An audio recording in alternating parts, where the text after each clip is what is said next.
before I get the pictures up in reference to my modeling, I'm going to start this particular of the model talk aspect with a quick little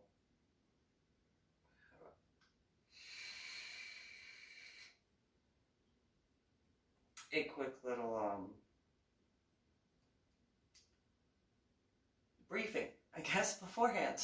I guess that's the way to put it, right?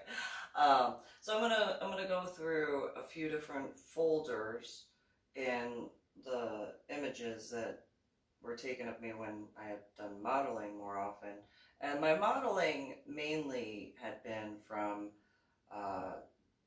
the end of 2008 through, I mean, mainly it was actually in 2009, but a good portion in the end of 2008 through to 2013. However, 2008 and 2013 had been some minimal, so the heaviest amount of time for the modeling aspects had been in 2009, 2010, 2011, it started kind of slowing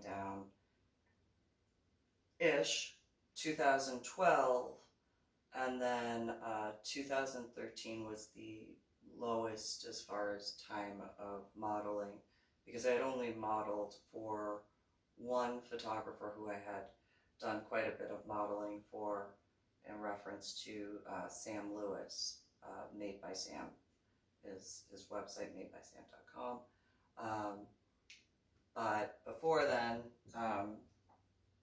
2008, I had done quite a bit, not by much in comparison to 2009 though. In 2009, I had done a lot, well before I had met who I had gotten engaged to, and then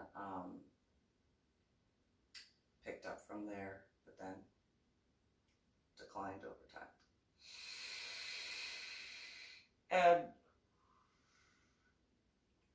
so, but since getting back to the state of Texas, after completing a few books, more, and contacting a few individuals and agencies, but not modeling agencies by technicalities,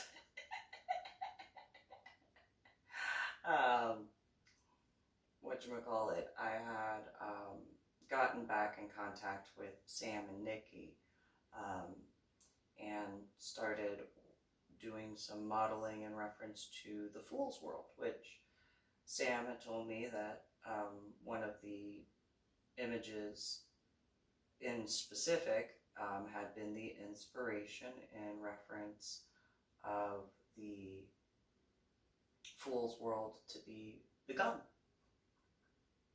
And before I go on in reference to that, when I had first met Sam and Nikki, I had told them that my only fear at that point in time, other than, being afraid to be a good, I was afraid to not be good enough as a mom, especially with everything that was going on, but I was already scared of that, beforehand. I think any parent who actually cares about their child at some point in time is nervous at that aspect. At least a good parent, I would think, gets a little bit nervous at times in reference to that. And so, and wanting to make sure that whether you have a son or a daughter, in my case, I had both. I had a son and I had a daughter. Wanting to make sure, no matter what, always doing the best possible. So when I met Sam and Nikki to do the first photo shoot, which was for the sugar skull aspect, I had told Sam and Nikki that aside from that, my biggest fear was clowns. And so in order to face my fear, literally, That was why I was like, hey, can and I had reached out and contacted him saying, can I model for that? And so I had explained that my biological mother had this, ugh, so she had this weird, creepy thing about these musical clowns. They were made of porcelain, and they were on these stands that you wound up the bottom, and it played music. And where she had that creepy, like, thing about that, my biological sister was into porcelain dolls. And they were just as scary to me because the texture of the material and all that just, ugh, you know, to each their own. Everybody collects what they collect and, you know, whatever. But my biological mother's obsession with those clowns, that scared me. It was one of those, why are you, oh, it's like, ew.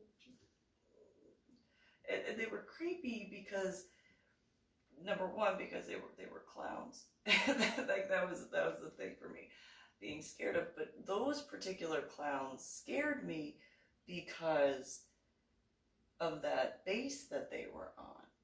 And anybody who knows different aspects of gears knows that certain things like that, randomly, the gears will only be able to withstand where they're at so long before they start moving on their own. And it was just, so it would inevitably be at nighttime, and everybody in the house would be asleep. I would wake up because I would hear the gears grinding, and then I was like, oh, it's gonna start, ew. And from my room that I was sharing with my biological sister, downstairs is where those porcelain clown statue things were, and the gears would grind, and then you'd hear a very slow version of whatever song each of them played. And then, you know, as a child, looking over and hearing that, while then looking over to seeing my biological sister's wall of porcelain dolls on her side of the room. The nightlight was on her side of the room. So there was just that very soft glow of that very dim shadow casting light across the wall of porcelain dolls.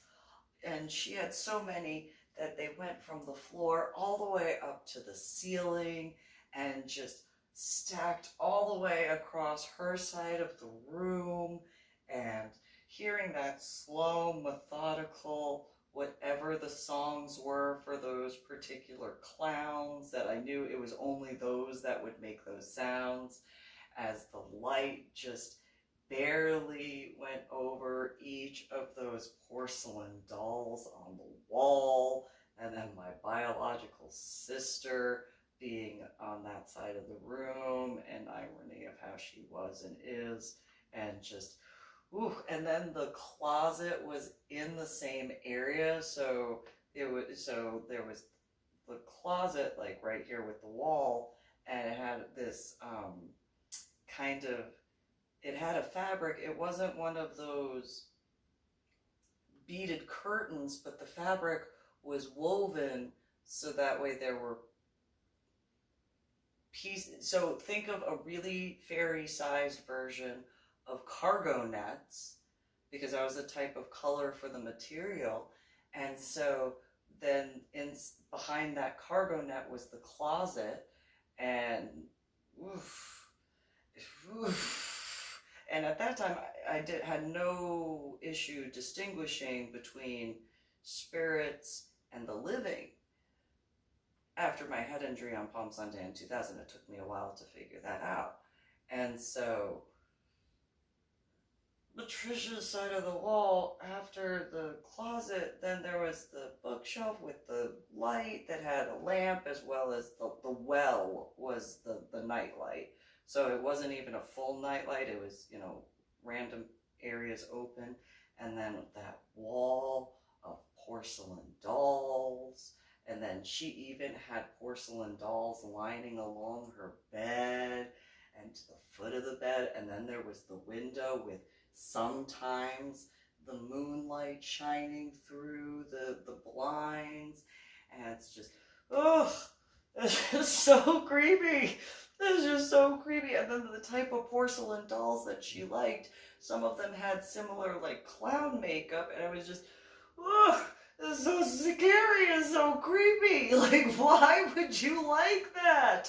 Oh, that's so scary. Like, and then because on her side of the room was also where the toy box was, so there was, you know, rows of those porcelain dolls, and then the toy box, and so she had like able to make like stairs of the porcelain dolls just going up the wall, and just it was so creepy.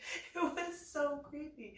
So I explained that to Sam and Nikki, and they just kind of looked at me and they were like, oh my God, that is so creepy. I'm like, I know.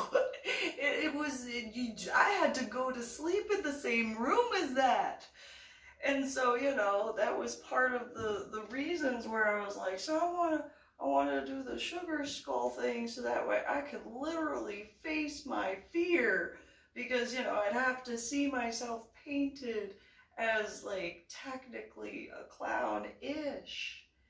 And so they were like, oh, okay, you know, that's definitely a way to, oh my God, that's how you want to do that? And I was like, yeah, well, you know, I mean, it's better to do that and get over that fear.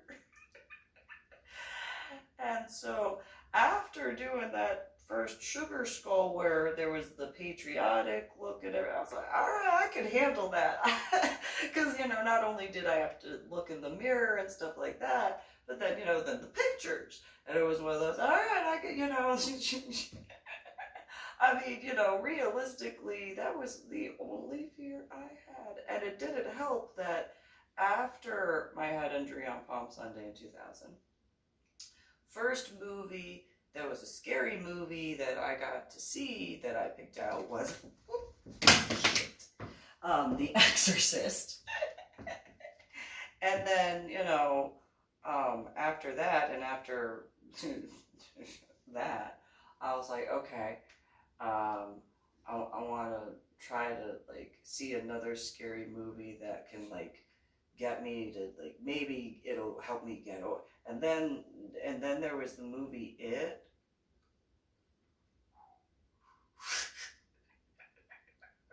That did not help my clown fears at all.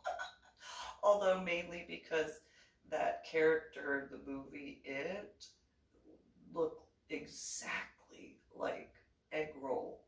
There's other videos that I've done in reference to that. And that would be the clown that had done the toothpick thing, and then I got yelled at and his face was in mine because I kicked him in the shin for continuously trying to poke me with the toothpick. And so I had told Sam and Nikki that. They were like, okay, well, you know, if that's how you're gonna get over that fear, well, that's definitely a different sort of way to get over that fear. Well, you know, years in the same room with all those porcelain dolls. Ugh. And then when I was sick in 5th grade with mono Epstein-Barr bronchitis, Lyme disease, and the flu all at the same time, I would be in a sleep, and then those clowns would start doing that, and just, oof, yeah, just, ugh, so creepy. It was so creepy. So yeah, that would, it was so creepy, it was so scary. yeah, so that was why I was like, all right, let me do the sugar skull thing, because I mean, I had already been swimming where I had, and I grew up in the state of New Jersey in the 1980s and 90s, walking around by myself in certain locations that should not have been walking around by myself at all, whatsoever. But, apparently it was safer to walk around those areas than it was for whatever was going on in the areas my biological father was doing business. So, I don't know.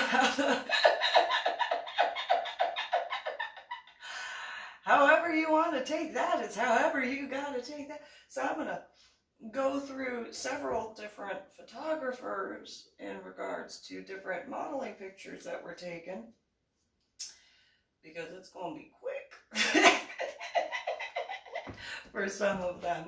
So, in certain regards. So I'm going to flip the camera around. And so, Craig Naked Lens, this technically was not modeling. It happened to be during the Sin fashion show, and he had taken pictures, but whatchamacallit, I hadn't given him credit for that. I actually had tried to model for him, but I received a message saying that he didn't work with people like me, and I was like, oh, I don't know what that means, but okay. This technically is not a modeling picture, but I had earned my Dallas Mentor Program patch in 2011, and that was me back at the apartment afterwards with the fan that I had in the apartment. But I figured that would be a technical aspect of. And then let's see, Duct Tape Dave. He had taken these pictures of me. This one was at the, I like corsets, and my colors in BDSM were black and white, and still are realistically, but yeah. And so he had done this particular picture while I was getting ready for a different event. And so, as you see, some of the photographers were shorter. Let's see, Edge Boudoir. Oh, Edge Boudoir might not have been San Angelo. It could have been, though. I don't remember specifically. But Edge Boudoir, I'm sure that there's something online I would be able to get that aspect. And see, I'm on Gerard. That was me attempting to be ninja in a modeling picture, because I was like, I could be ninja. So there's that. And then let's see, Gerald Go Photography. There's that one. That was in the Dallas Carrollton area. I had done my makeup.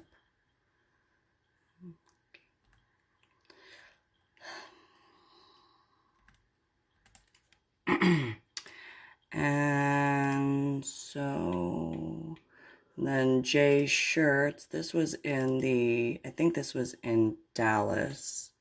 If I'm not, it was either Dallas or Austin. One or the other. I had done my own makeup, my own outfits and stuff like that. And then, let's see. I know that one's a longer one. So Lance Selgo, that was at the Dallas motorcycle, as you can see, motorcycles. Dallas motorcycle, the Stroker Club. LeBlanc Photography. I remember he was really nice. We talked quite a bit And so that was his Harley Davidson that he had brought into the shop. And so he had taken those particular pictures of me. Although I know there was one where he had gotten essentially the fairy wings that came out, but that was mainly because of the aspects of the burning aspect, because I sat too close to the heater. So this is Lenny Extreme Exposure, who was a photographer while I modeled. And so, yeah, you can see in certain regards the progression of my tattoos within a certain level.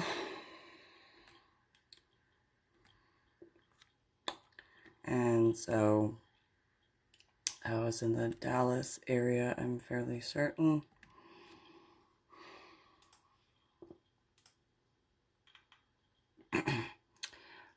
Mark Salas, that was in, well, this was my house actually, in Carrollton.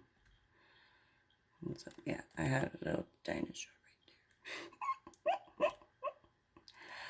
So, yeah, and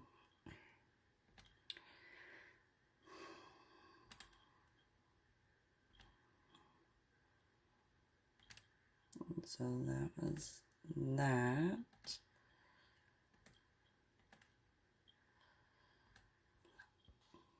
And that was before my engagement, I think. Fairly certain. And another quick one. This was at the airplane photo shoot, Malind Images. He was nice to speak with. We talked about a bunch of different things.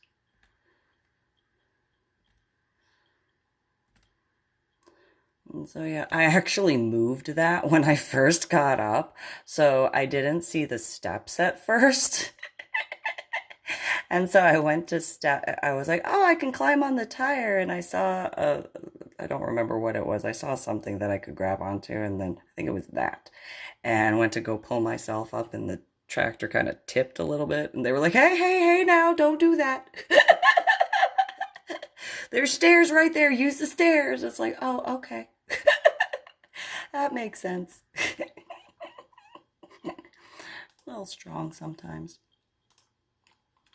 So then Mitch Todd Photography. Okay, that's kind of, I will end on this one because it's a little bit longer than I thought. So, but yeah, he had taken quite a few. Yeah, I think, yeah, oh, I accidentally moved it then too because I leaned back a little too far and they were like, no, no, no, no, no. Okay. Okay. I felt it move. My bad. Sorry. Didn't mean to shake the tractor. I was just leaning back. Okay. So, you know.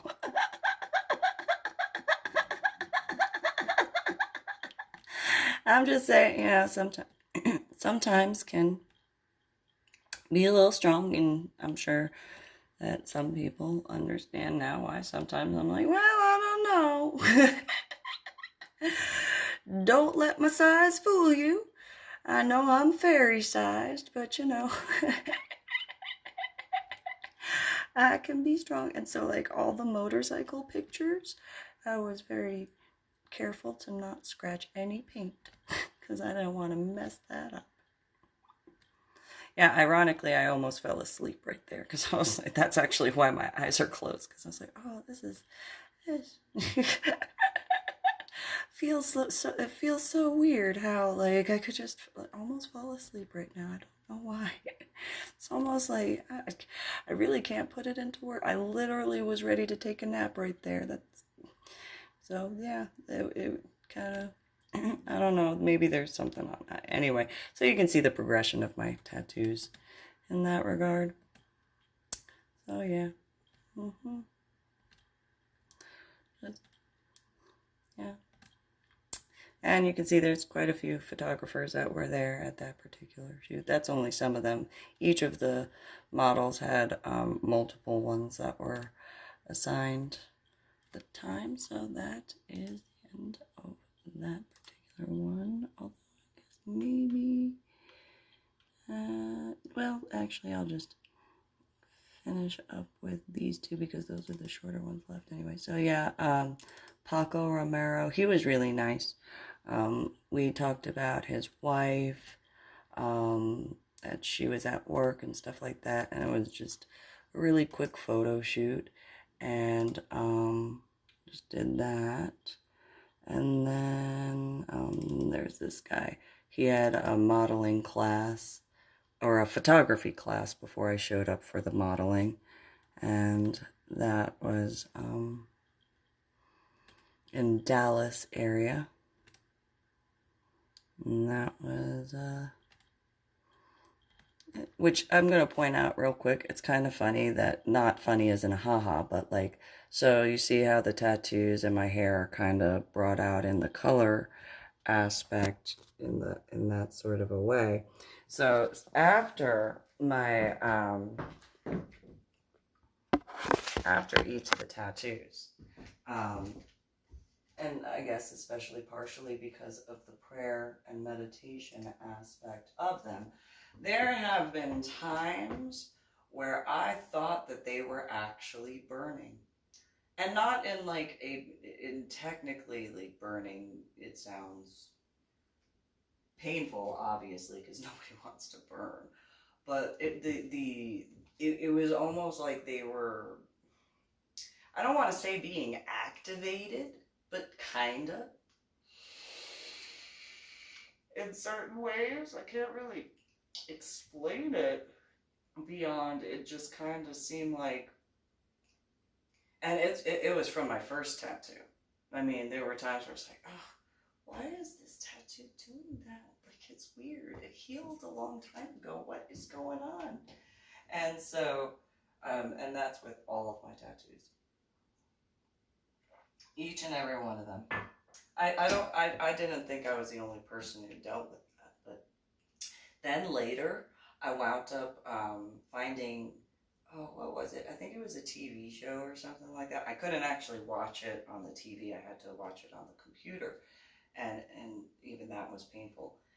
But there was a guy who like would do something, and the tattoo would like go do something in a comic book or something like that, or I think it was based on a comic book or something like that. I don't know, but it was kind of like,